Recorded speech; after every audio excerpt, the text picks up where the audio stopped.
নমস্কাৰ এই মুহূৰ্তত দিবলৈ লৈছোঁ আজিৰ ৰাতিপুৱাৰ বহু কেইটা গুৰুত্বপূৰ্ণ খবৰ।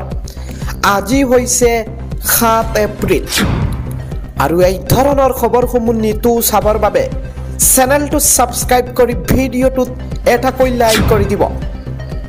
আজি ৰাতিপুৱাৰ প্ৰথমটো খবৰ হৈছে চলন্ত যাত্ৰীবাহী ৰেলত ভয়ংকৰ অগ্নিকাণ্ড। বিলাসপুৰ বিকানেৰ এক্সপ্ৰেছত অগ্নিকাণ্ডৰ ঘটনা। ৰেলৰ জেনাৰেল ডবাত অগ্নিকাণ্ডৰ পাছতে হাহাকাৰ অৱস্থা। আৰু বিকানেৰৰ পৰা বিলাসপুৰ অভিমুখে গৈ আছিল ৰেলগাড়ীখন। ৰেলখনত থকা যাত্ৰীৰ মাজত হাহাকাৰ লাগে আৰু চলন্ত যাত্ৰীবাহী ৰেলত ভয়ংকৰ অগ্নিকাণ্ডৰ ঘটনা সংঘটিত হৈছে। ৰাতিপুৱাৰ পৰৱৰ্তী খবৰটো হৈছে গৃহীত ৱাকফ বিলৰ বিৰুদ্ধে অহা ৯ এপ্ৰিলত সাব্যস্ত কৰা হ'ব তীব্ৰ প্ৰতিবাদ। ৱাকফ সম্পত্তি হৈছে মুছলমান আল্লাহৰ সম্পত্তি। ৱাকফ আইনৰ বিৰুদ্ধে আমচুৰ আন্দোলন ঘোষণা। হাতত আছে মাত্ৰ 2টা দিন অৰ্থাৎ ৯ এপ্ৰিলত সমগ্ৰ ৰাজ্যজুৰি অসম কঁপাব আমচুৱে।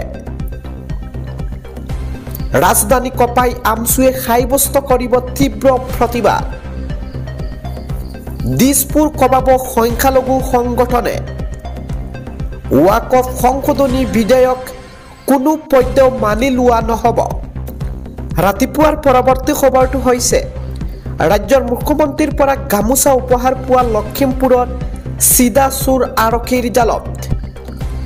ফটো ভাইৰেল কৰাৰ বাবেই গাঁও প্ৰধানৰ গড় লণ্ড ভণ্ড কৰা চিদা দাসক গ্ৰেপ্তাৰ। আমি এই মুহূৰ্তত দেখুৱাই আছোঁ ইতিমধ্যে আৰক্ষীয়ে গ্ৰেপ্তাৰ কৰিছে এইজনক আৰু বৰ্তমান সামাজিক মাধ্যমত বিশেষকৈ চৰ্চাত, কিয়নো মুখ্যমন্ত্ৰীৰ পৰা গামোচা পোৱা লখিমপুৰৰ চিদাচুৰ আৰক্ষীৰ জালত আৰু বৰ্তমানে ফটো বা সামাজিক মাধ্যমত ভাইৰেল হোৱাৰ পিছত ইতিমধ্যে আৰক্ষীয়ে গ্ৰেপ্তাৰ কৰিছে অৰ্থাৎ আটক কৰিছে।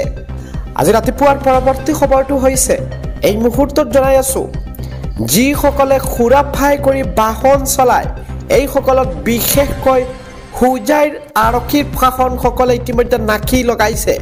এটা কথাত ক'বলৈ গ'লে আপুনিও ধন্যবাদ জ্ঞাপন কৰিব হোজাইৰ প্ৰশাসনক।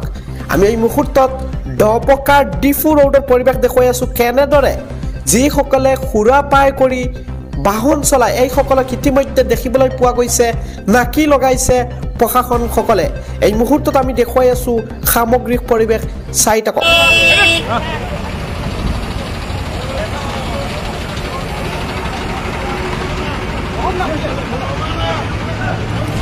ৰাতিপুৱাৰ পৰৱৰ্তী খবৰটো হৈছে আহি আছে দেশৰ কোটি কোটি কৃষকলৈ সুখবৰ। শীঘ্ৰেই কৃষকসকলৰ একাউণ্টত পোনে পোনে সোমাব চৰকাৰী ধন।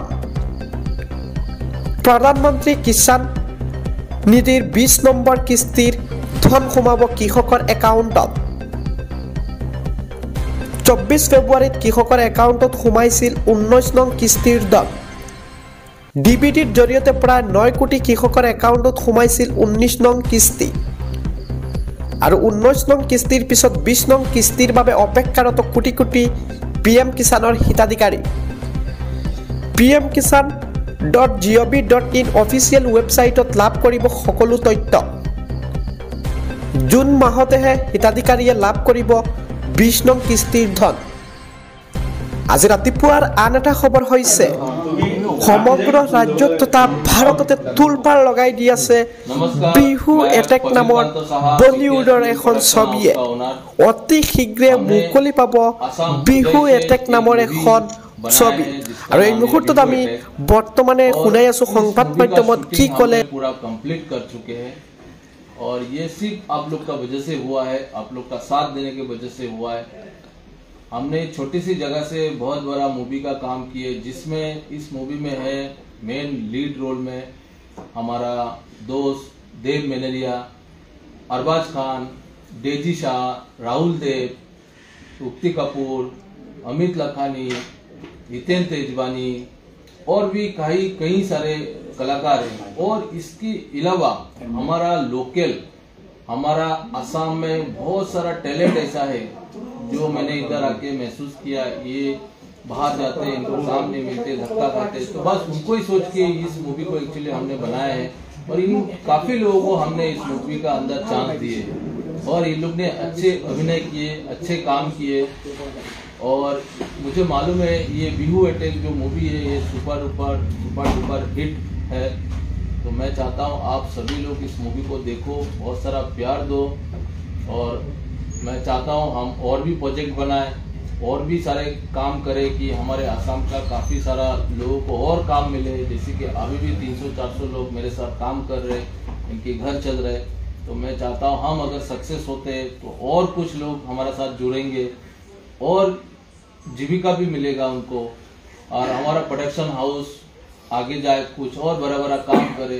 अगर साउथ वाला आगे आ सकता है तो हम क्यों नहीं आगे आ सकते, हम क्यों पीछे रहेंगे। तो हम भी एक कदम शुरुआत किए, बाकी आप सबका साथ चाहिए। कब तक रिलीज हो जाएंगे सर? ये बहुत जल्द रिलीज हो रहा है। ये शूटिंग अभी कंप्लीट हुआ है जस्ट, बहुत जल्द रिलीज डेट हम डिक्लेयर करेंगे। ये जो आपने नाम रखा है बिहू अटैक, ये कैसे ख्याल है ये नाम? सर हमारा स्टोरी ऐसा है, ये असम की संस्कृत और कुछ टेररिस्ट का ऊपर ये स्टोरी है। कुछ चीज मैं अभी सारी चीज बताना नहीं चाहूंगा क्योंकि आप मूवी देखने के बाद ही मालूम चलेगा कि इस मूवी का नाम बिहू अटैक क्यों दिया गया है। ये असम का कहाँ लोकेशन आपने सिलेक्ट किया? ये टोटली हुजाई में शूटिंग हुआ है। एक हुजाई से 50-100 किलोमीटर का अंदर ही सारा शूटिंग किया। हमने हुजाई को पूरा यूज किए, हुजाई को पूरा इसको दिखाया। और आगे भी हम और शूट कर रहे हैं, काम चालू है। पार्ट 2 आने वाला है जी, इसका पार्ट 2 भी आएंगे। पहले पार्ट 1 रिलीज हो जाए फिर पार्ट 2 आएंगे। जैसे कि सारे बड़े बड़े स्टार यहाँ आके काम किए, आगे भी आ रहे और काम करेंगे। आगे भी और कोई सोच रहा है नया सिनेमा? जी जी जी, कुछ नाम सोचा है? किसके ऊपर स्टोरी होगा ये कुछ पता है? सर इसका ही शेड्यूल आएगा और इसका ही पार्ट 2 बनेगा। क्या नाम है? बिहू अटैक 2 आएगा। ये 2000 सिनेमा हॉल में फिलहाल हम रिलीज कर रहे हैं। मैं चाहता हूं कि और भी थिएटर स्क्रीन हमको मिले। हमारा कोशिश यही है कि ज्यादा से ज्यादा स्क्रीन मिले इसको रिलीज करने के लिए। और इसको डबिंग करके हम अलग अलग जगह बाहर देशों में भी इसको रिलीज करने के लिए तैयारी चालू है। ठीक है, thank you so much, very nice. कैसा होगा? ये बढ़िया, ये तो ठीक हो गया, ये परफेक्ट था। कहाँ खराब?